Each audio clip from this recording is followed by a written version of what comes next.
Hi everyone, welcome back to JPWHUTV. My name is John, your host. As always, I hope you're all doing well. Thank you very much for joining me on this live conversation with he's slowly becoming a mate of mine, to be honest with you. I'm not going to lie. He's been almost a regular face on and off on West Ham Fan TV for the last year or so.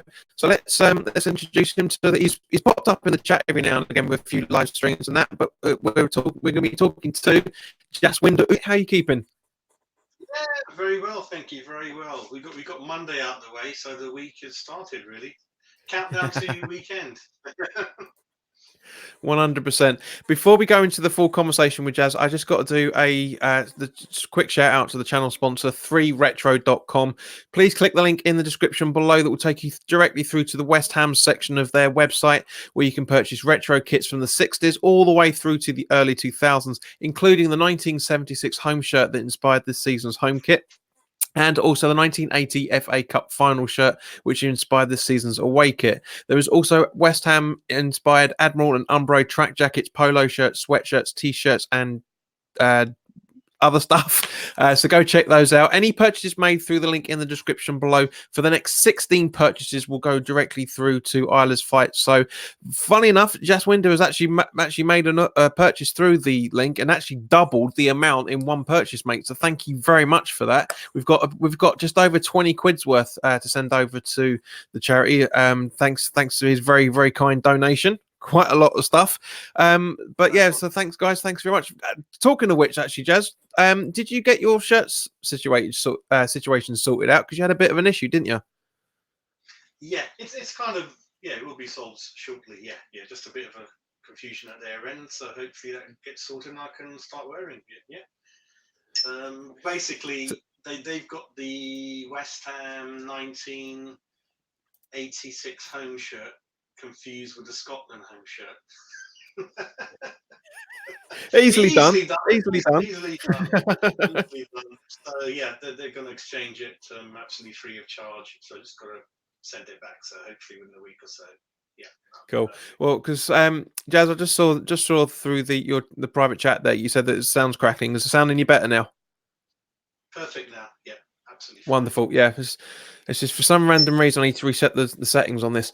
But basically, Jazz, let's crack on with it. As I say, hopefully you'll be able to get all those sorted out. And as I say, mate, thank you very much personally for making that purchase. As I say, it's going to worthy cause once I've got it to a good value. I mean, I could do it now, to be honest with you, but I said 20 purchases. So hopefully, if everybody else is feeling as generous as you are and want to get some retro shirts, we might have a couple of hundred going to them. Who knows? It'd be quite nice to get something decent over to them. Right, so just going to do a quick shout out. Neil from down under, evening all from South Africa. Sorry, South Africa. I keep saying that every time. South Australia, 4:34 a.m. on a Wednesday morning. Neil, pleasure seeing you as always, mate. But you've got way too much time on your hands. I know you're retired, son, but come on, you can think of better things to do, like sleep, surely. And hammers on there.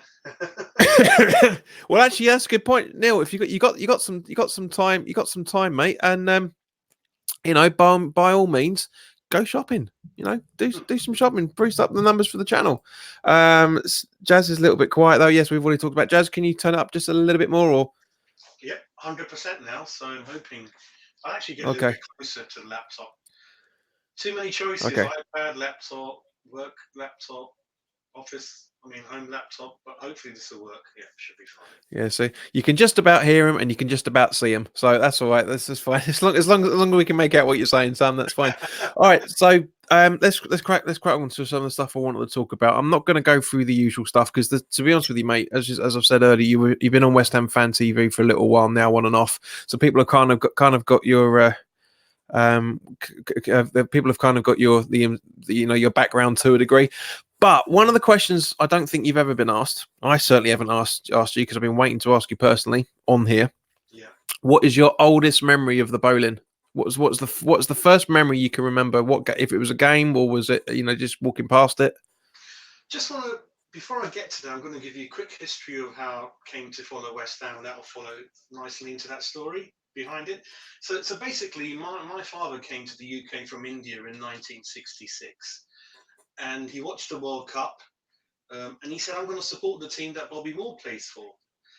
And so that came into sort of second generation myself, really. In terms of my first ever game at West Ham, which would probably be my memory, was the season after John Lyle got sacked and we got relegated. So we went down to what used to be called the First Division. And believe it or not, the first game was away to Stoke, where Chris Kamara broke Frank McAvenny's leg. It was a 0-0 game. So that game sticks in the mind of some players. So McAvenny was out for most of that year. And the first home game was under the lights. I believe it was a Tuesday, Wednesday. We got stuck in the traffic because my dad used to like to drive to the ground. Got there 15 minutes late, and there was a great Cockney banter saying, "Where you two come from, Bombay or something?" So that game was West Ham 2, Bradford 0. Both the goals were scored by the up-and-coming, that time, Stuart Slater. Right, that's a name, Jesus. And my memory, like all children, is, I mean, me and my family were West End upper. So going up those steps under the lights when the whole pitch comes in front of you, I can't explain it. What it's like. It's a theatre, isn't it? And Yeah. it's kind of, you've been watching it all your life on TV, and there it is in front of you. It's amazing. So that's my first experience of Upton Park, 1989-90 season. Yeah, first game, home game. Yeah. Yeah, I know what you mean, mate. That is one thing I do miss. There was, because me and my mates, we used to be in the supporters club. Okay. Quite a few, pretty much every game before, obviously moving, and there was just something. Doesn't matter how pissed or sober you are, walking down the little down the, was it Church Street? Even though I don't know why it was called a street, it wasn't a street in any shape or form, but it was not. It was something. But you're right, on a midweek game. On the, during, there's a lot of very special memories I've got of us playing ridiculous games, both in the Premier League and the Championship, of very, very cold nights. But you're just, even though I was parked up to the nines of my claret Parkers over the years, I never felt cold until I got into the stadium. I don't get it. I don't understand it. It was just something special about walking down Castle Street, putting your ticket in, and then all of a sudden it was like, the rest of the world hit you. It's weird. I've never been able to explain it. Yeah, but like we were growing up, simple things meant a lot. So my father was a regular sort of season ticket holder in the mid-70s, and then he stopped going for a while as he had a business, which meant he was away most weekends. So even that year, I remember my first ever home shirt I brought in 1989. It's amazing when you have your first shirt, isn't it? I mean, nowadays it's easier to go into the high street and get any club shirt, but back in those days, it used to be you could only buy it from the club shop most of the time. And it wasn't really a shop, though, was it? It was more like a porter cabin back in those days. About to say that, yeah, amazing. I couldn't believe how many things they used to have in there for the space it had. Little things tied up to the ceiling, if you remember, programs laid everywhere. But, that's my first memory, mate. That's where the addiction started. Yeah. But it is, again, I mean, with me, those that regularly watch this, they'll know, and that I'm fourth generation, literally back to these days, pretty much. My great granddad used to work for Thames Ironworks, and then so it kind of it is literally you could probably have, I could probably slip my wrist now. I'm not obviously going to do it, but it will literally come out claret and blue. It really would come out, because it's been in my family since right from day one.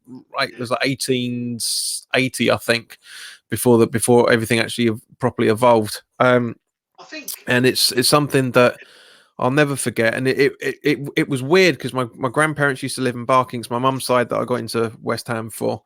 And we used to go down there, and I never really got a chance to go there as much as in fact ever as a kid. On the only time I was able to do it was taking myself when I was in my early 20s.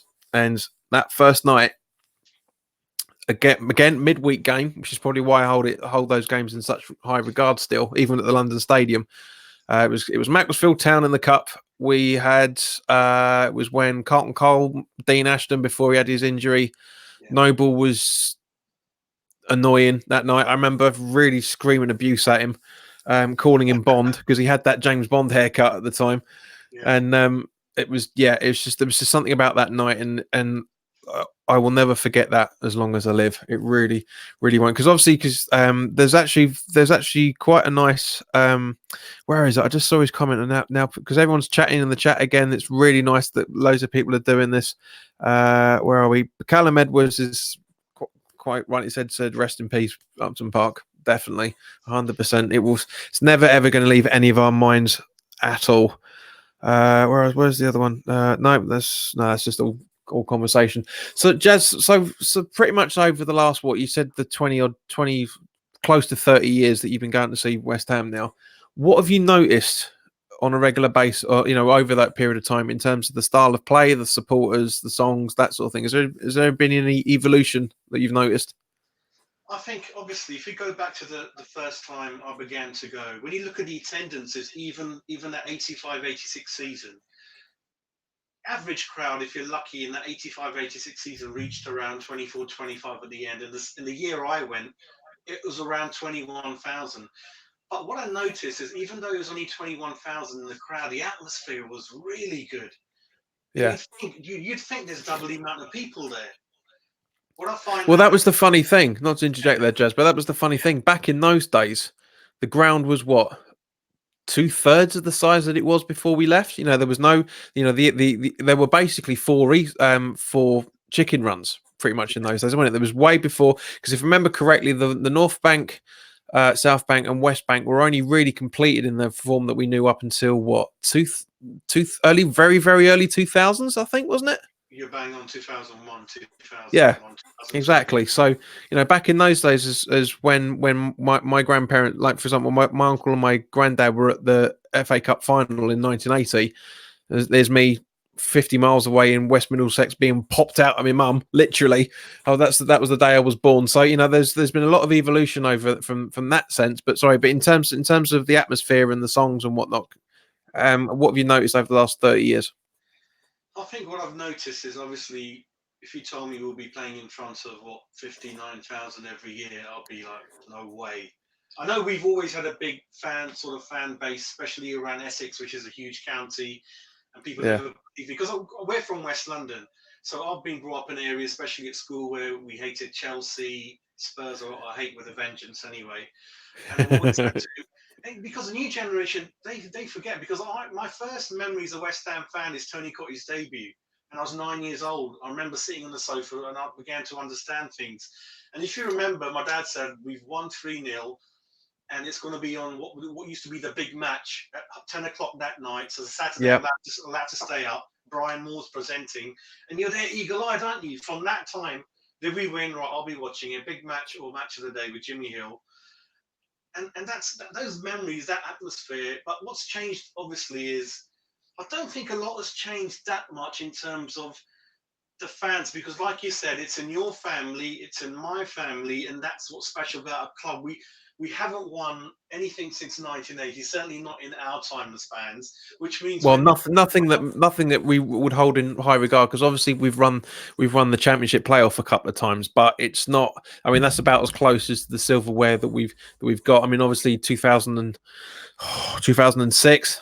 Let's move on from that, and obviously 81 with the League Cup final. And talking of Liverpool, there's the Liverpool supporter in here, Gemma Mead. Hello, Gemma. Good. Sorry, not Liverpool. She's Villa. Sorry, Villa. Oh. Gemma, just while we're talking about family connections, because she was on the watch with last night. Gemma, let me know how far back Villa goes in your family.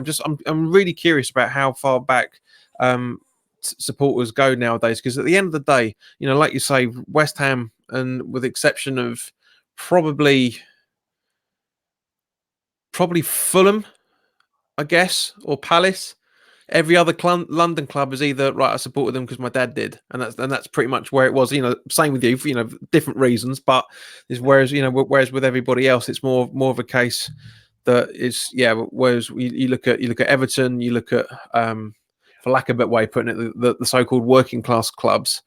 There is, it's really embedded in the family, and that's one of the things that makes the Premier League or any football league really just something that a little extra bit special, because even though you're a stranger when you're there for your first game, you feel part of the family by the time you walk out, and that's what I absolutely love about West Ham. And I'm sure if there's any Liverpool supporters watching them, people saying the same thing. I'm sure Gemma might be saying the same thing when she clocks in, etc., etc. But now, the funny thing is, I mean, we'll come on to this season in a moment, Jazz. But obviously, last night was the Villa game.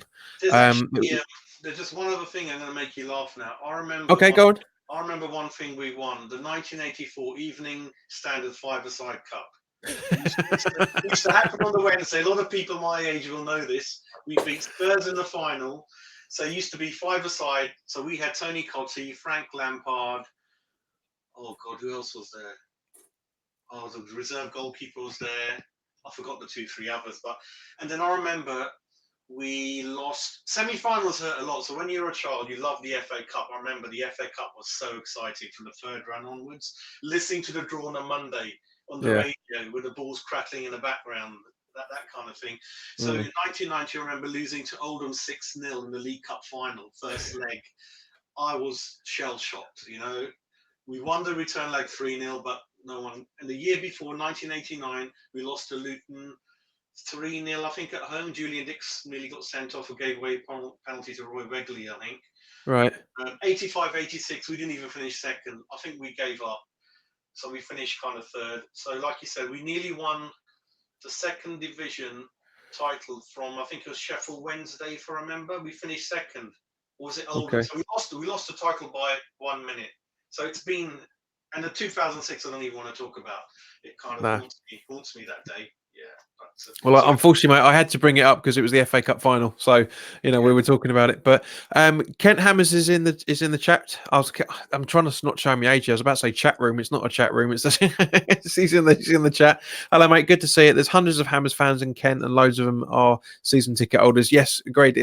So basically, Jazz, what you were referring to is it's literally Essex and Kent, and the basically the home counties that are close to the ground from where you were going off. Gemma's had a very, very nice message. My granddad was a Villa fan, and sadly we lost him after last season, and I promised that we would always support Villa, and I'll always be a Villa fan for the memories of my granddad. First and foremost, I'm sure I say it on behalf of Jazz as well, Gemma, very sorry for your loss. It's awful. As I said to there was somebody else that was talking about it in the chat last night as well, saying that they were losing their granddad at that point, and that's the reason why the West Ham has been kept going in my family, is because I say it's my great granddad. Our granddad was a very big West Ham supporter. My uncles were, and now me and my cousins we're shouldering the burden, shall we say, in the family, quite a fair bit. Okay, so Jazz, I'll say we'll talk about the Villa game in just a minute, but watching some of the fan cams from West Ham Fan TV last night, and talking to a couple of my mates at work who were watching the game as well. Sometimes it's really strange how when you watch a game on telly, you see a game one way, and then when you're actually at the game, you talk to somebody that's at the game, completely different point of view. It's weird. I've been racking my brains around it all day, and as I say, there's nothing that the guys on West Ham Fan TV said that was wrong in any shape or form. They saw things completely differently to the way I did. Possibly, the only thing I can think of is possibly because it's the atmosphere and the songs that you're. As Ari said, a very, very good point. He said that when you're watching the telly, you're watching the ball, where the ball's going. When you're at the ground, you're watching the players. And he's completely right, and I kind of think that's the difference, because obviously when as you know yourselves, and everybody that's watching this knows, when you go to footballs on no matter how often or infrequent you go, you take in everything, whereas you're watching it on Sky, BT, whatever, you're only seeing what the director wants you to see. Sometimes that's a good thing, and but a lot of the time you're missing a hell of a lot, and it's just weird because I personally thought. Oh, bugger it, we'll talk about it.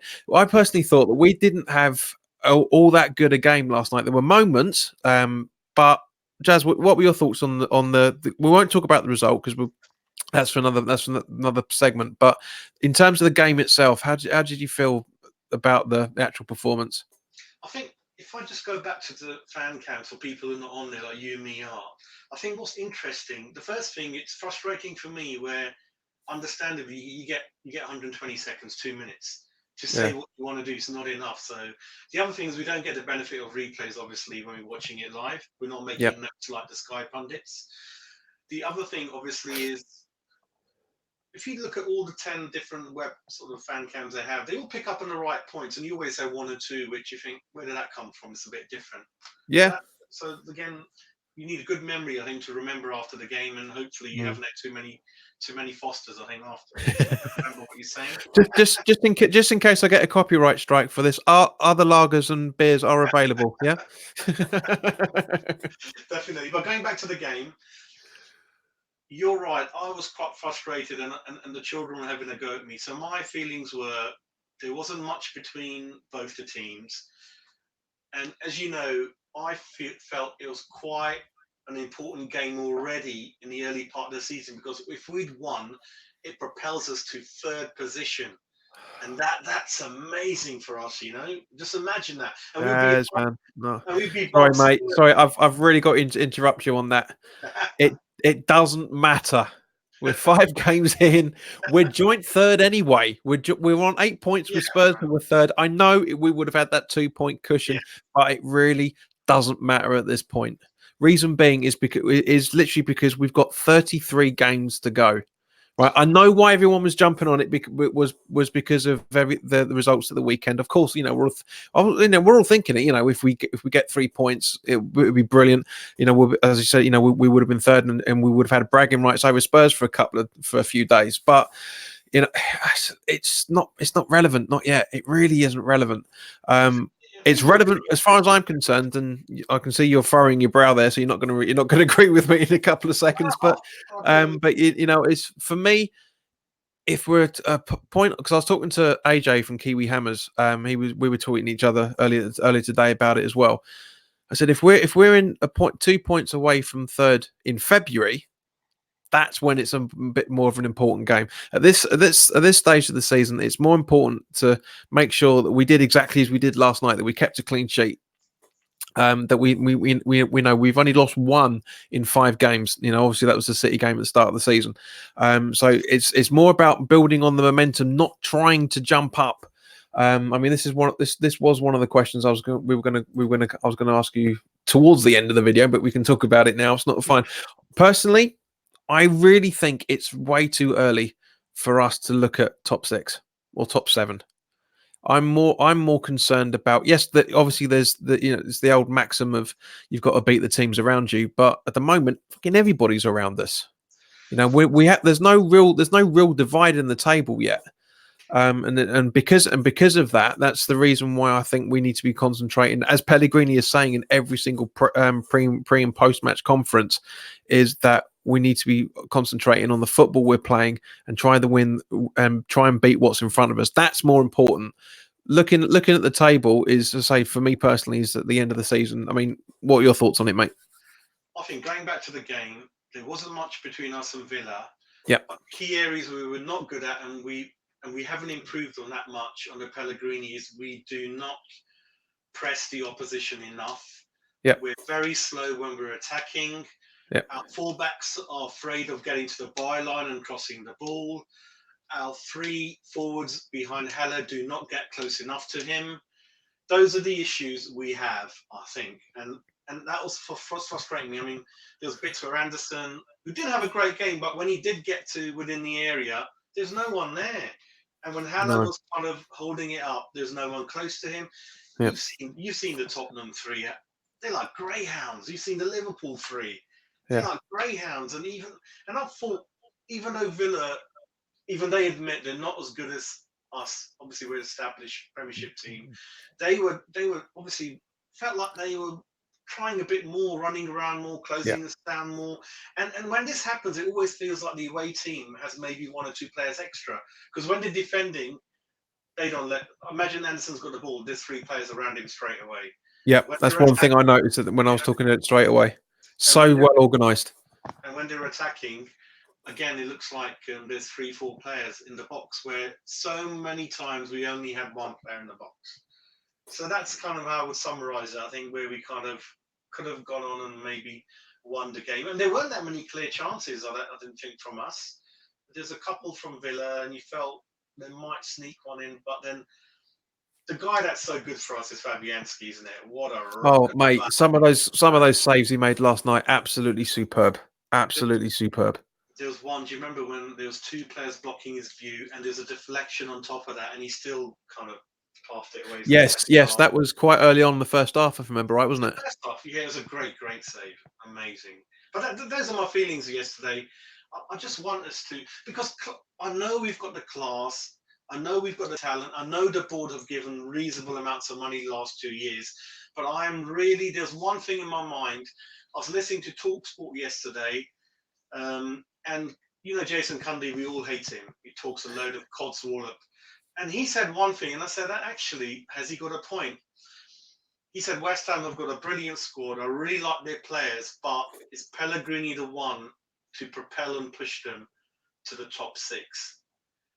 And what I mean by that is, will he get, because all the modern managers are playing this pressing game, you get them fit, and Pellegrini, football, no doubt we're playing brilliant one touch when we've got it, but will he, the difference between 10th and 8th and 6th is quite a lot. So is he the one who will be our sort of Pochettino, for example? Will he get our players fit?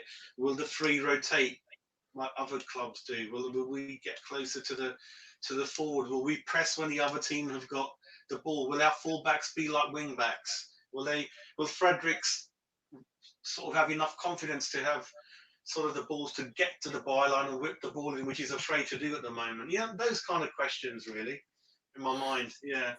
Yeah, I mean those are fair points, mate. I mean, Neil's actually put where's his comment? Neil from South Under Down Under either. He said it made a very good point. There was a lot of people have been talking about recently. Last year we would have lost that game. We would have done 100%. We would have done, but also Kent Hammers has made a very good point as well. Missing Antonio drops 10 more yards when he's playing. Yes, 100%. Loads of people have been saying it. That's the criticism that Yarmolenko was coming under a lot last night. Yes, I agree. He was a bit of a passenger with it. The problem is the fact that because he played so well against Norwich before the break, everybody's automatically thinking he's going to do the same. And it just can't happen. It really can't happen. Same with Lanzini. I mean, I thought he had an okay game. I don't think he was as bad as people were making out. And likewise with Rice, I thought he did very, very well. Was very, very subtle on the ball as he always is. Ben's made quite a good point here as well. Fabianski made some crucial saves. He's a good player, despite what Tim at American Hammers TV says now. Ben, yeah, I know what you mean. Tim is a good mate of mine, and we've talked a lot when the evolution of this channel was going on, and I understand why Tim says what he says about. It's not just Fabianski; it's goalkeepers across the board. They're there to save goals. That's it. They're there to drop them down. There was an interesting interesting stat that came out yesterday, in terms of the goals to saves ratio and stuff. Apparently, from for a lot of the chances that have happened, I think it was in the last season, I think it was, or the last 12 months, one of the two, he saved 10 more goals than he should have done, apparently, according to this Opta stat. Now that worries me if they think that he's excelling on that stage. I mean, because obviously, yes, we've, like, for example, last season, that save against Man United at home, bloody hell, we've been a long time since we've seen somebody make that sort of save. So just going back to we'll just reminisce a little bit more about the bowling. What is your most favourite game that is just, when you think of the bowl, when someone says the bowling, there's a game that pops into your head straight away? What's your most favourite game? Last game. Yeah, I thought I had a funny feeling you wouldn't be that obvious, but yeah. I'm very fortunate. I had tickets for the whole family. There were 5 of us there. Oh, brilliant. We got there very early, and we got inside the ground, and we began to get text messages from family saying, "Are you guys okay?" Because they were watching on TV what was happening to the Man United bus, which we in the ground didn't know what was happening outside. Yeah, agreed. Well, we knew something was up because the game was delayed by about 10-15 minutes, but we obviously didn't know what. Yeah. By then, obviously, news began to come on BBC and things. But that'd be my favourite game, and you couldn't even right this, because if you go all over the years, I know Tottenham, we hate them, but after that, we're on par with them. The West Ham Manchester United games are something we all look forward to. Yeah, On the mid 80s to the 90s, stopping them from winning the league twice. You know, we always like to get one over them, and we're always up for it. And it's a West Ham story where there was 5 goals. yeah, We went behind, and we sort of came back, and then it's 3-2, 5 goals. That sums yeah. up our history at Upton Park. 3-2 at Upton Park is a West Ham result, isn't it? You know? Mate, absolutely. Because bearing in mind we were 1-0 up, if I remember correctly, wasn't it? And then we lost it. Then we brought it back again. And you couldn't write it. Literally there was no way in hell any betting agency would have had decent, relatively decent odds on us beating that, being 3-2, and the West Ham player being the last goal scorer. Because one thing that makes me laugh, and I really tried to bite my tongue when Spurs people talk about this. Do you remember who the last goal scorer was at White Hart Lane? It's Antonio. No, not for us. But before the redevelopment they did. Do you remember who the last goal scorer was at White Hart Lane? I told you I'd throw in a few little side winders for you. No. Wayne Rooney. No, I wouldn't have known that. Yeah, he was. He was the last goal scorer before in their last game. So I absolutely love that fact. It's the fact that that's Spurs, right? That's Spurs, that they're all giving it all the big, and that we know we're gonna blah blah blah, and then their own player doesn't score the last ever goal at the ground. I remember now. So Antonio scored. He was the first one to in the new ground, was the first one to score against them.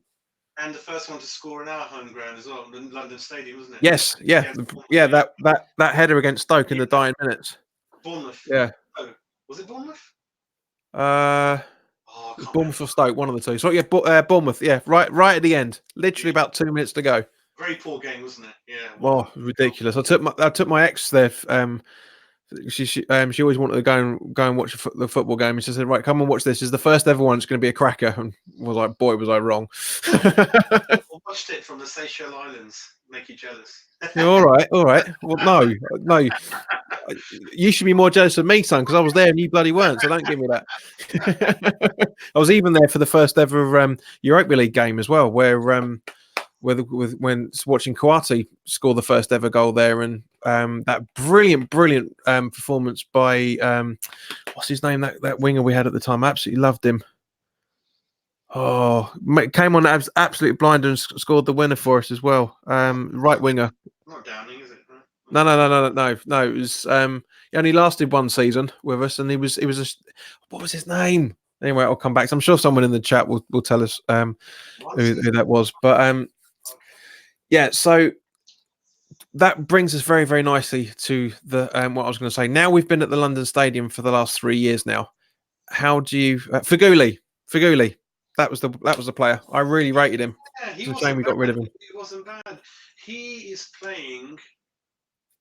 Yeah, he's over in Turkey somewhere, I think, isn't he? I think so. On the international front, yeah. I think he plays for Algeria with Mahrez. Yeah. But yeah, three years into the move at the London Stadium, how are you feeling about it now we've been there for that length of time?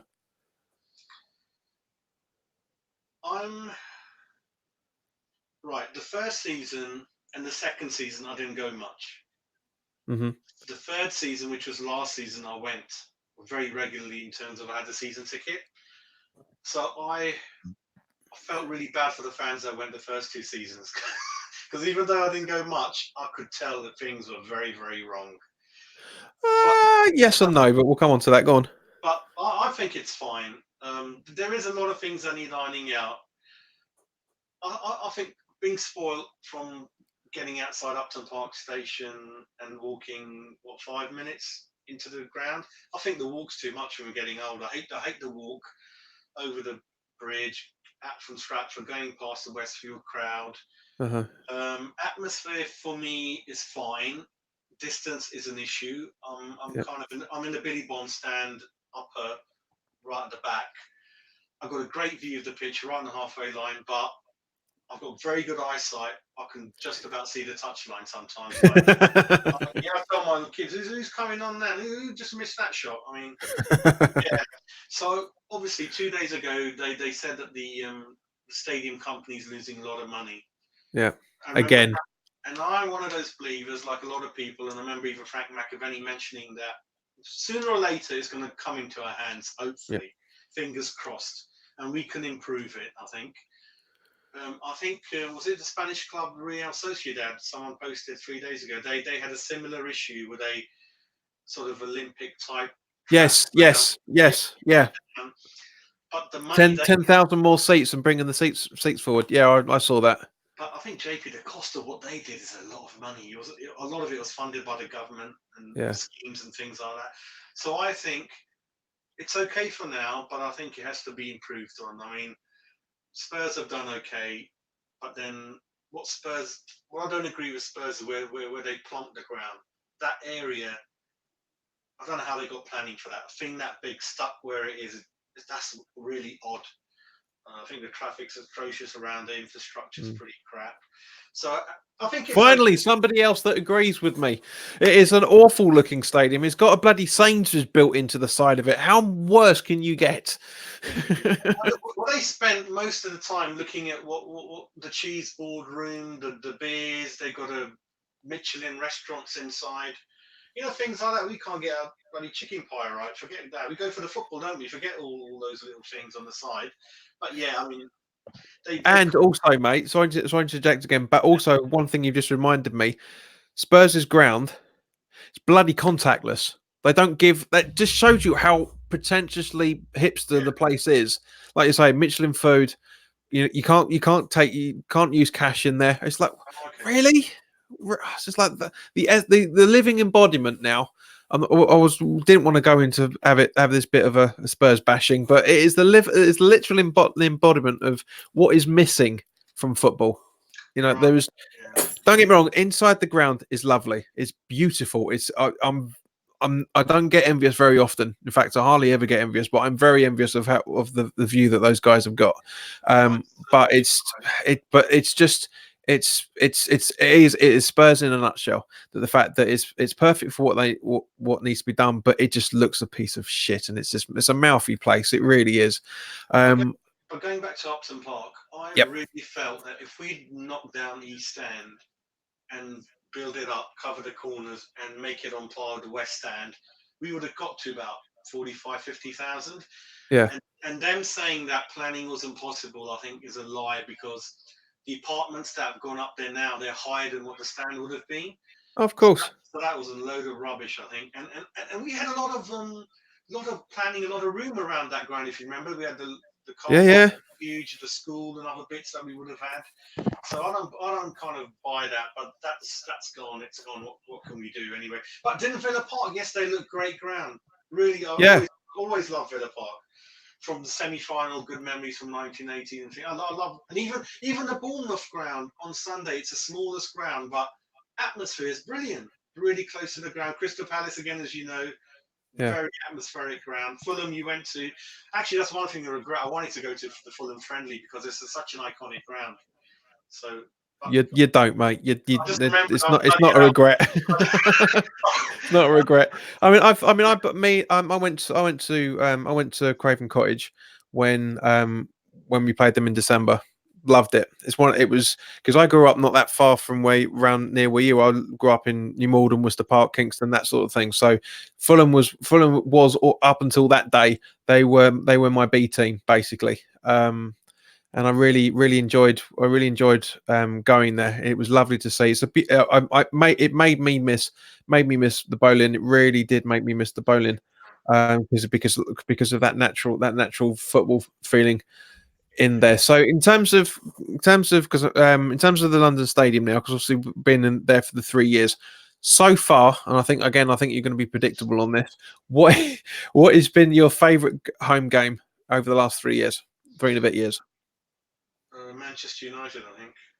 Yeah, 3-1. yeah. Last season when we beat them? Yeah. Yeah. I enjoyed that. I really liked that. Yeah. Again, it kind of we kind of went ahead, and then it got tagged back a bit, and then Arnie ran on and scored that goal. Yeah, really good. Everyone was obviously buzzing after the match. That was a good victory. The Arsenal one was a good victory, even though I missed the Rice goal because I was still drinking my pint of beer. That's like the 46th minute, wasn't it? I missed that. It was pretty much, yeah. Yeah, I'm missing a lot of those goals because I don't know if you've noticed going away from the football side. I think they're struggling at half time with the machines, with the card accepting machines, and in terms of getting the beer ready within 10-15 minutes. A lot of people are not able to do that, and obviously missed the second half. So Yeah. maybe they need to sort those cues out. I think what's going on a little bit. I think. Yeah, I mean, this is the thing, mate. We know it's the same capacity ground. It's the same vendors. Yeah, there's they're trying to get more people in as a result. It's weird. It really is weird. Ben's asked quite an interesting question here, mate. Your least favourite ground?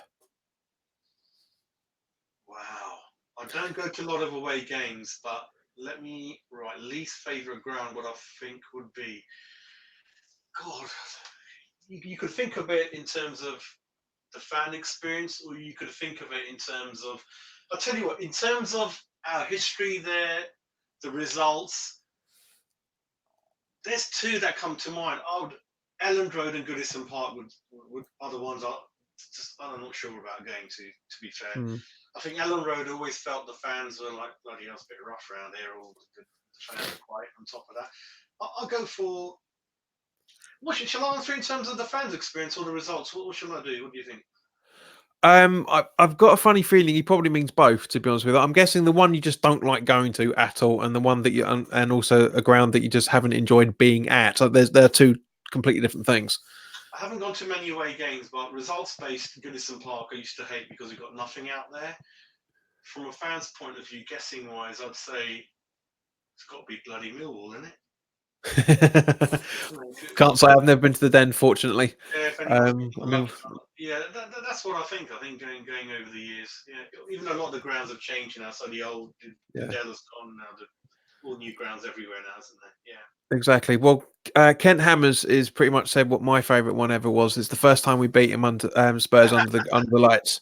That atmosphere that night. A mate of mine was away on a holiday, and his and a workmate of his got his ticket, and ever since then it's been true actually. Pretty much every time he's missed a game, we've won. He wasn't there for the Norwich game. His stepson came in his place, and I turned around and said, "Tell your stepdad not to come back," at the end of it. But yeah, it is that first one when with that Lanzini goal. Was it literally? I think it was like the first season in, if I remember correctly. Well, it's a bit of a blur.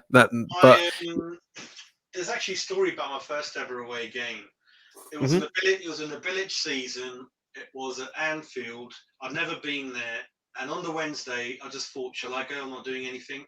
I doubt if I get any tickets. I got 2 tickets, one for my son, one for me. We drove up there. The night before, I fell out with a lot of family members, they're Liverpool fans, and it got a little bit heated in the WhatsApp group. 2 of them were going to go to the games, Liverpool fans separately. So we got there early, really nice seats within the West Ham fans, wore my shirt. They said, Jazz, don't wear your shirt. I said, I'm going to wear it. We stopped just outside the ground, a big pub outside, a lot of West Ham fans, the 2 coaches from the Traveller fans were there, spent half an hour there, went there. We won 3-0, first time in 53 years. My family members, I actually spotted them where they were. They arrived 15 minutes late, they left after 60 minutes. And this is about these London fans who support Liverpool and Man United. Yeah. Nothing worse than the London Red. Nothing worse than the London Red. It's absolutely awful. But to be fair, the Liverpool fans were very nice after the game. Spoke to a few of them. Even went to the ground, the pub that's next to the ground, with about 10 of us. When we walked in, there's a couple of sort of West Liverpool fans from London. I said, "Boys, sorry about the result. Do you want anything to drink?" They just left the pub. Right. But that was a great game, wasn't it? First, they go, "Jazz, you're amazing. 53 years, we don't get anything." So Sacco was one of my great sort of favourite players. He got the 3rd goal. Great day out, wonderful day. Yeah. Funny story. When you're saying about that is with the way that supporters are. My actual debut on West Ham Fan TV was meant to be that Spurs game. But as you would have seen from that the conversations, that things didn't go exactly to plan, shall we say. but me and my mate, when Stephen, that we went when we went to the game, we were walking back with Ryan and Mike. I think Adam was there as well, and Dom and Nick and that. We're walking down, most of them behind us. And so me and Steve went round, literally walked round this corner, and this little Spurs supporter saw us and went, you fucking. And then literally saw everybody else walk around. He literally changed his story when it was about to go, you fucking little cunt. He went, you fucking good, well played. Oh, typical, isn't Brilliant. It was so funny. Typical. This is the story. Remember when Spurs Chelsea were in the League Cup at Wembley, and they surrounded and they took this umbrella off an old Chelsea lady fan at the station and threw it in the track, like three men groaning. I'm like, what the hell? This is what they do, isn't it? Typical. So just one of the things you mentioned earlier, just before we went live, is about the conversation on Talksport about Pellegrini. This comes around to one of the questions I want to get your input on. Who has been the best West Ham manager you've seen manage the team?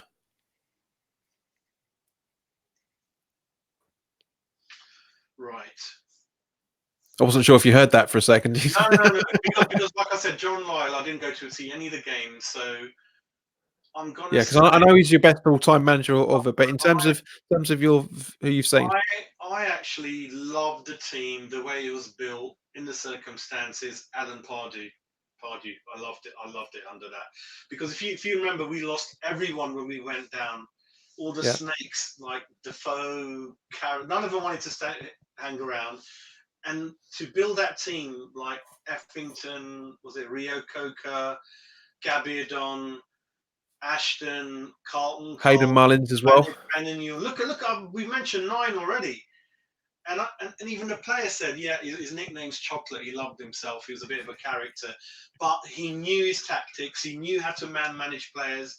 Dean Ashton even said in a recent interview with Hammers Chat, when I went to see him, I felt like $1 million walking out the room.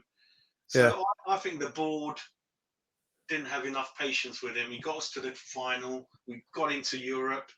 So I think him, I think he was a good shout. I think I liked it under him, Yeah, I agree that those I never actually physically got to see it, because by the time I got to that Macclesfield game, that's when Kirbishley was manager.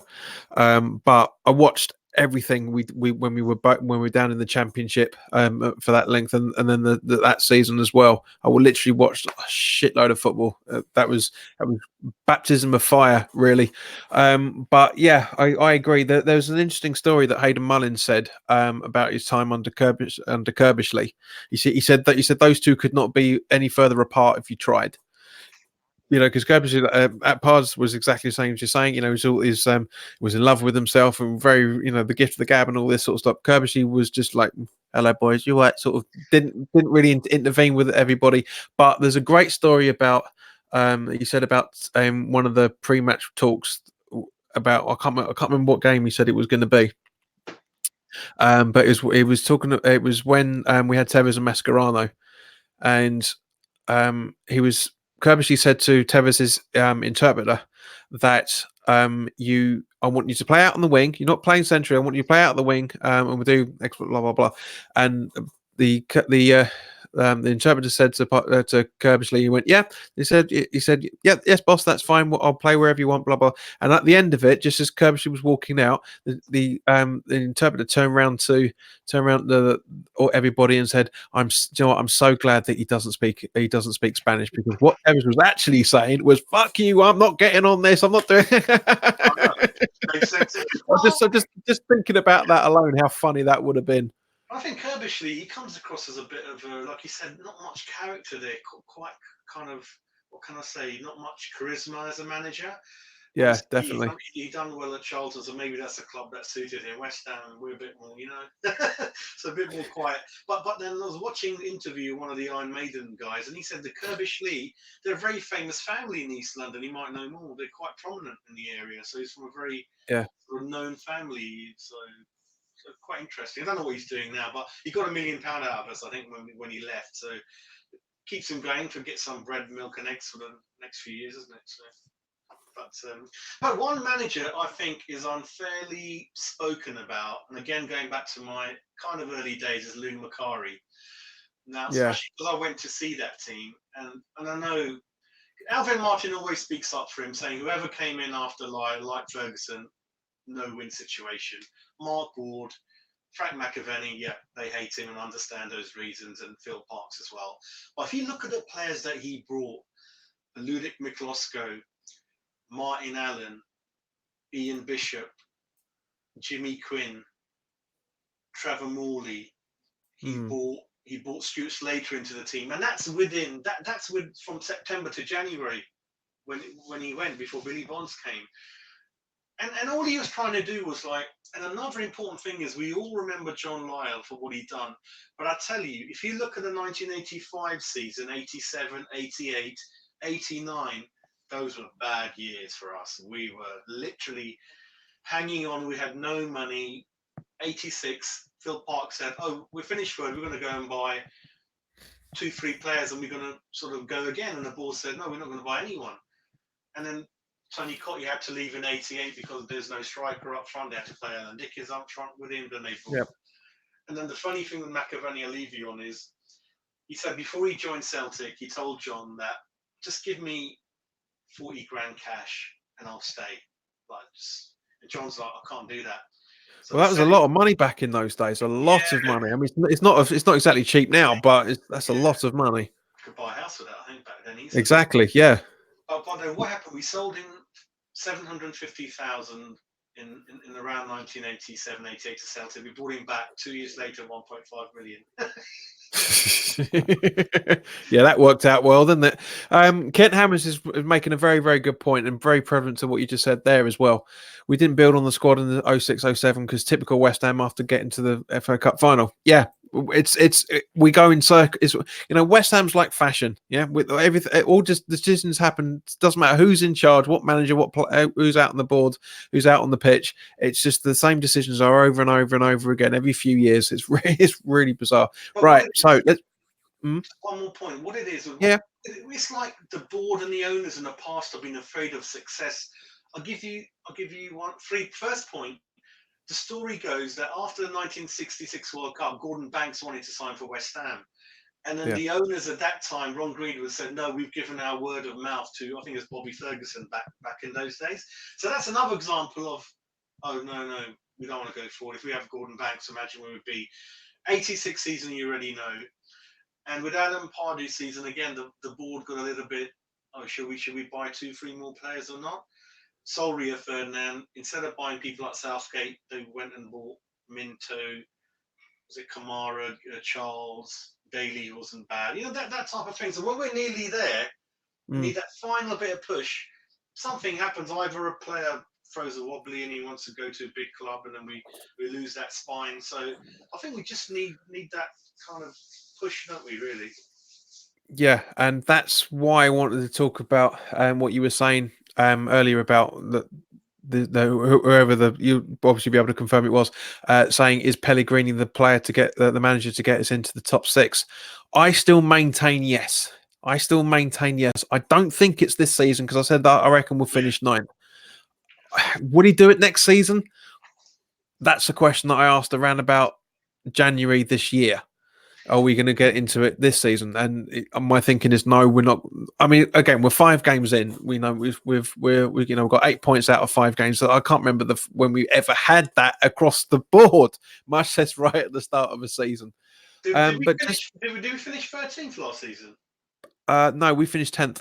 10th. Okay, so that was we were 13th with a game to go. I think we're 13th with a game to go. I think, or something like that. And then 10th on goal difference. So we could have finished. We could have finished 9th if we'd have had if that so-called VAR decisions had gone with us. We would have finished about 6th or 7th. But yeah, we just about finished. Yeah, we finished 10th on goal difference, if I remember correctly. So coming round to that.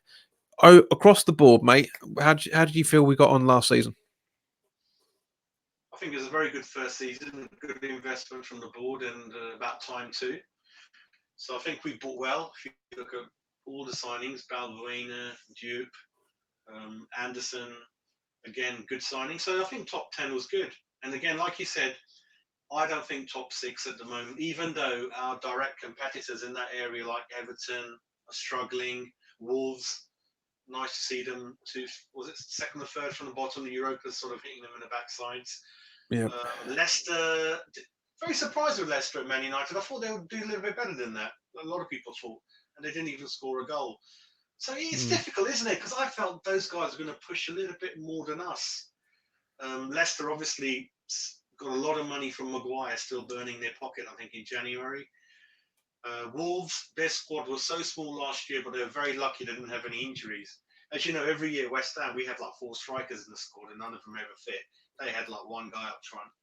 Jimenez, who do you remember we were interested in Jimenez when he was at Benfica 2-3 years ago? He did come up as a potential. Yeah, well, it was paper talk, mate. There wasn't anything that was really substantial. But yes, yeah, I agree. But having said that, though, we've been linked to a lot of players over the years, which is Ben Davies has made a very good point. But it signed Obiang instead of Kante.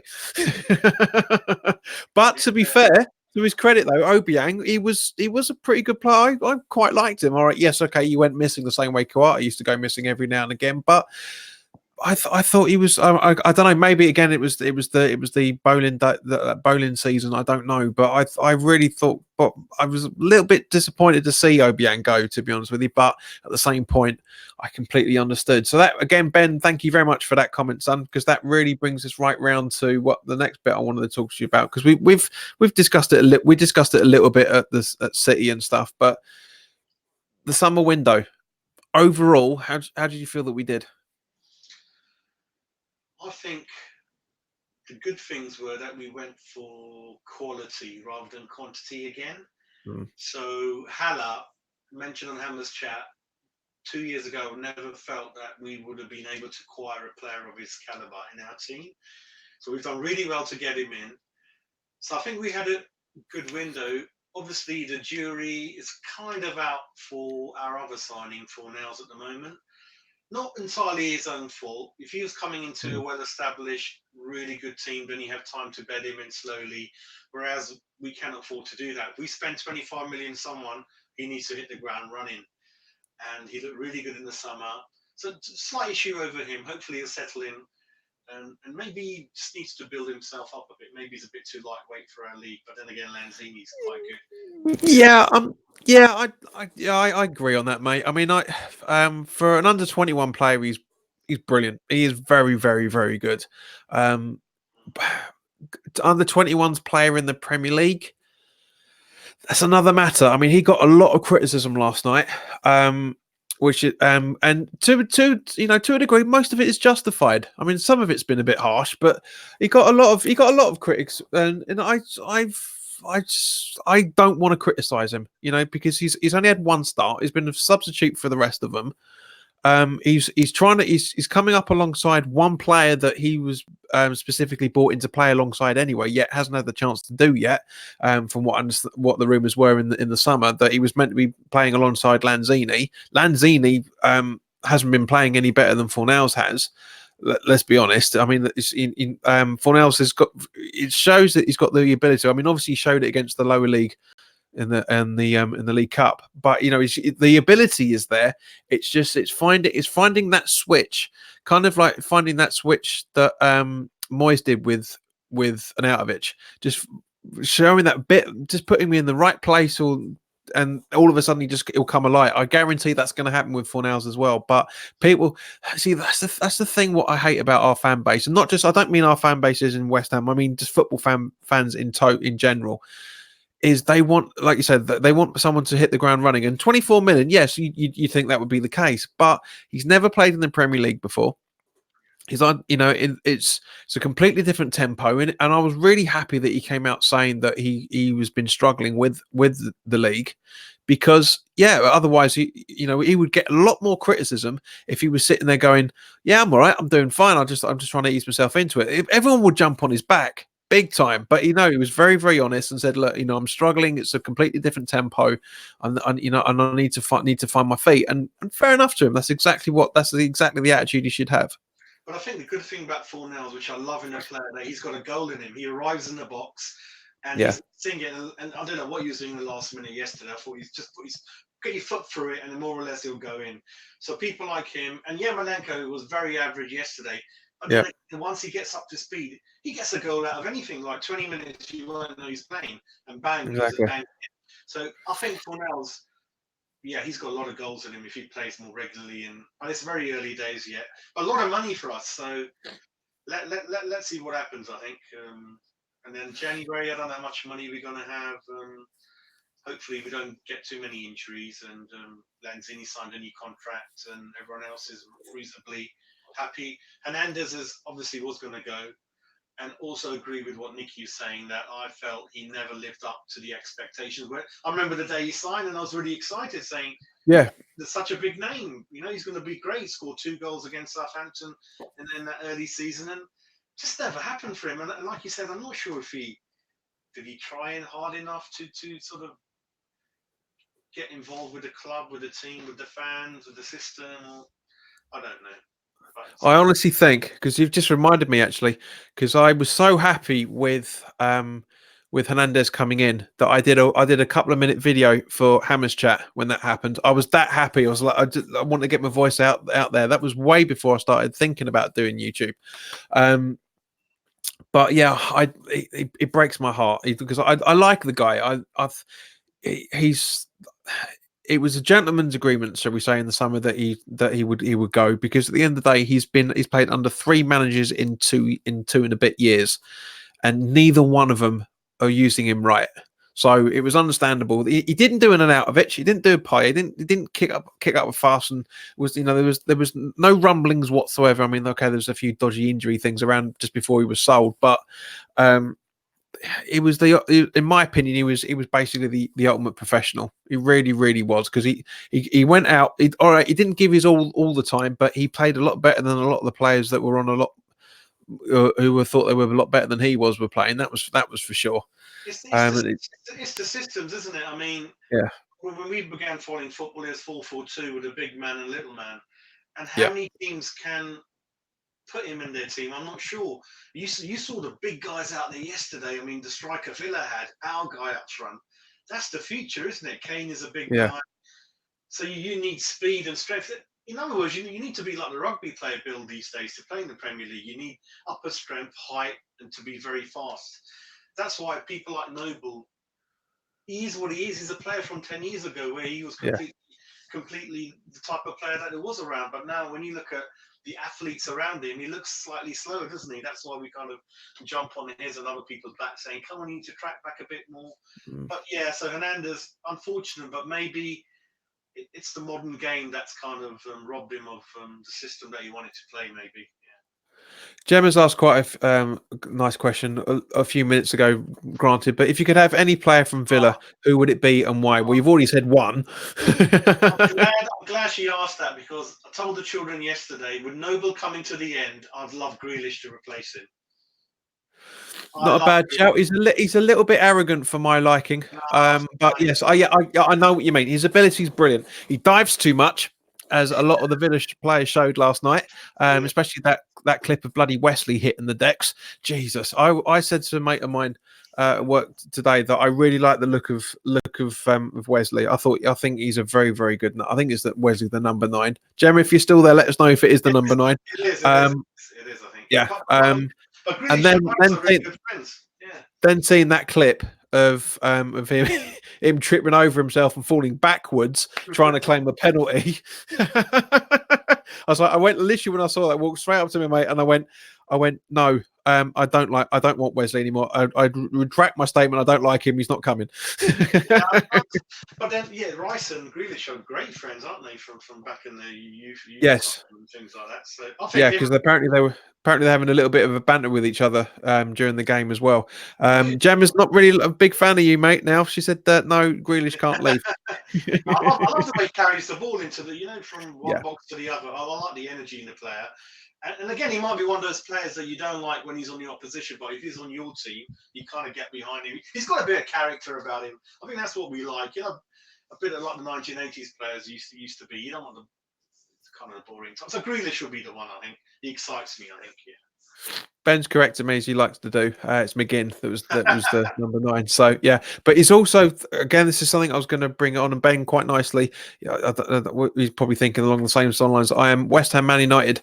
This obviously Sunday, early-ish kickoff. Going to be a tougher game than some think. Yeah, Ben, I agree, mate. I mean, Yaz, what are your thoughts with this build-up? Right, Manchester United have got a Europa game on the Thursday. Yeah. Unfortunately, looking at the fixture, they're at home. So I was hoping they'd end up in Russia somewhere on the Thursday. The flight gets delayed until Saturday. but I think it depends a lot on the team news. So I'm going to have my eyes out on Martial and Pogba status. Yeah. If they're both not playing, I think minimum draw or a win for us, I think. But depends on that team news for me. I hate pace when it comes up against our defence, as you know.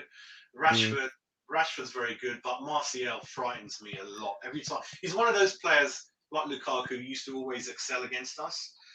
Pogba, he's a pain, but he's a big unit, so Rice will have his hands full with him, I think. So it depends on the team news. Hopefully, if both are not playing, I'll go for the win or draw, I think. So let me 2-1 win, I think. 2-1 win if them two are not playing. If they are playing, then I think Man United might sneak it, or 1-1 draw, I think. Yeah, I think they're big influence, I think, for them. Yeah.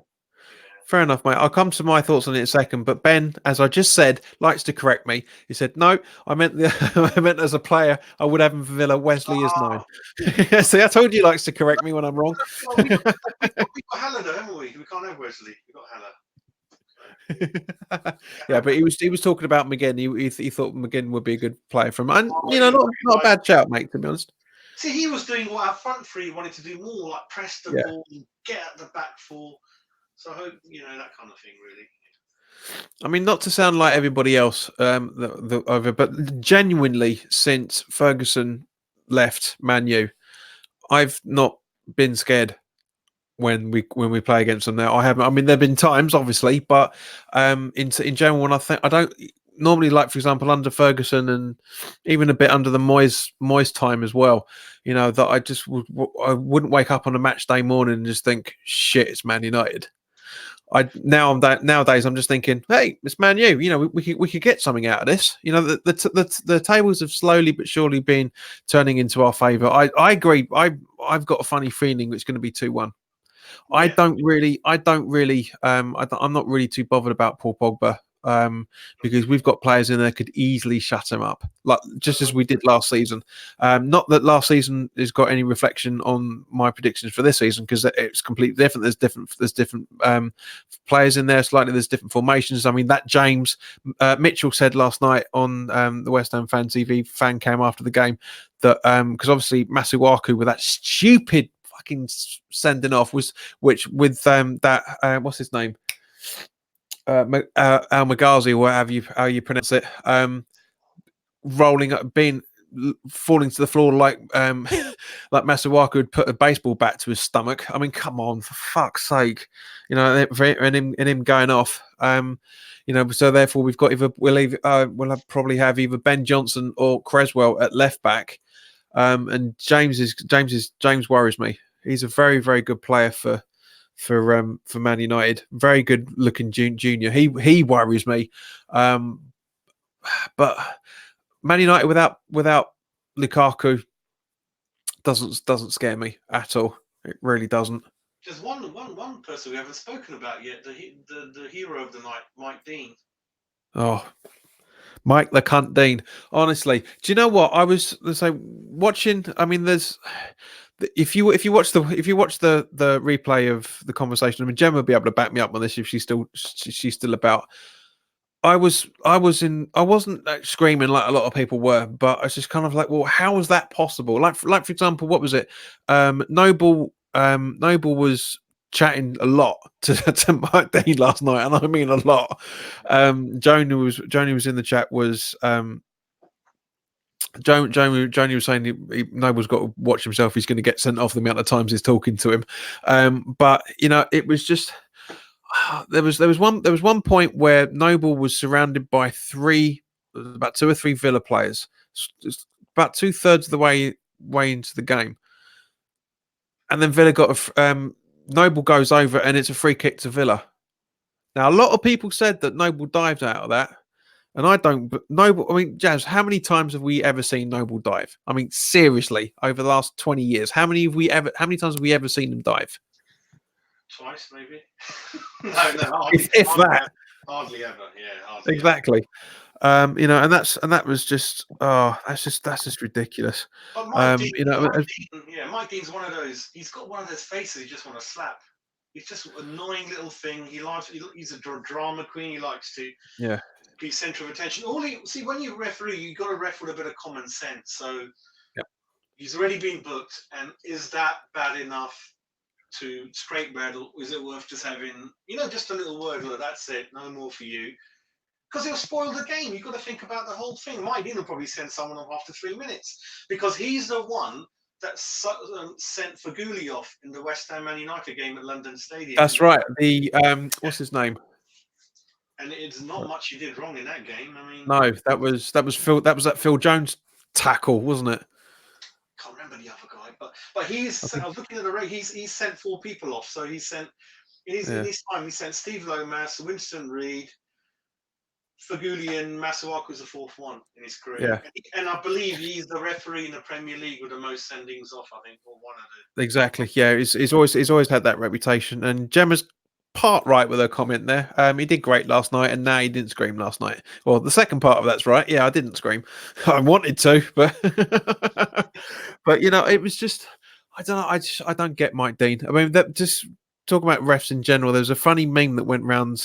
I think it was yesterday or earlier the day, one of the two, with Howard Webb.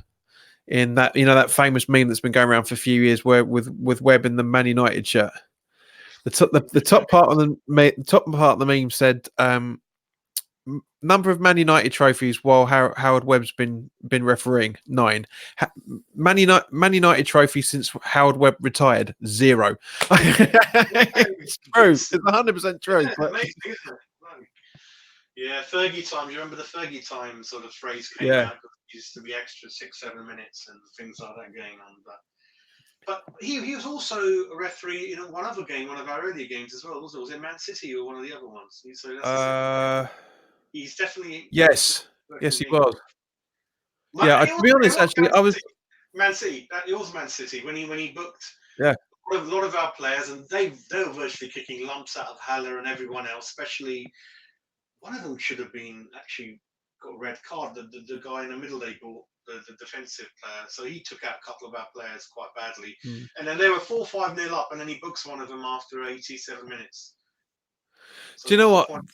Because I remember thinking to myself, Mike Dean's actually had quite a good game for that City. I thought he was absolutely switched on, and then second half was what it was, unfortunately. And Gemma, thank you very much. You did a great commentary last night. Thank you. That means a lot, especially as I say, she's Villa and she stuck around. She subscribed and she's back. so must be doing something right. But JP, when the ball was going to Villa, were you getting confused, thinking it's us again, like, because we're used to the colours clear and blue? I was like, oh my god, it just plays with your mind. It plays with your mind a bit, doesn't it? God. Now Ben's made quite a good one. Officials not using VAR for some reason. Ben, this is a point of confliction that's going to be for quite a few years now until they get things right. There's absolutely brilliant cause for the fact that people aren't doing enough in terms of VAR. I said, well, Jazz, you were literally right behind me when I said it for the Man City game, and even Nicky put it up as the banner of the video. VAR needs to be more consistent, and I'm going to say it to him. If he's doing the interviews on Sunday, I'm going to say it to him as well. And what I meant by that is the fact that we had for that City game, we had 7-8 instances of when VAR was being used. How many times did it go up on the screen? 3. What was going on with the other 4? That's my issue with it, and that snowball is becoming bigger and bigger as time's going on, because at the end of the day, we need to see what they're checking VAR for. And as Dan said, and he said it quite a few times over the last few weeks, just an announcement comes up saying, we're checking VAR for whatever, offside, handball, whatever, so people know. Like for example, Jesus' goal that was ruled out was offside. Nobody really knew what was being looked for, because we all thought, unless you're in within a really good viewing distance of a screen, we all thought it was the fact that they were checking if Jesus was offside, when it actually was checking the 4 millimeters that Sterling's elbow was. It was like the top part of his shoulder was offside. No, we didn't know that. We didn't know that at all. Yeah, and that's what I'm saying. And again, last night, that things it needs to be done properly, in terms of where we are with the VAR decisions, what they're checking. If you're going to use it for one thing, you've got to use it for all, like they're doing cricket, like they're doing tennis, and like they're doing rugby. It will come to that at some point, but at the same point, I can see people's arguments on why we shouldn't be using it, because it will at some point disrupt the flow of the game. But it's there to reinforce the rules, and some of the rules are absolutely bloody ridiculous. I mean, what are your thoughts on it, mate? I follow cricket a lot. It works very well in cricket, that type of technology, but then it's a kind of a different sport. But over here, like you said, I originally was happy when I heard it's going to come to the Premiership, because I felt we're not one of the top 4 clubs. So a lot of the times we kind of get dealt with slightly different way, I felt, to the big teams. And I felt that might become more of a level sort of playing field. But then if you're saying, like we discussed, if you're not going to go up to VAR for something that obviously looks like needs looking at, then we're back to square one again, aren't we?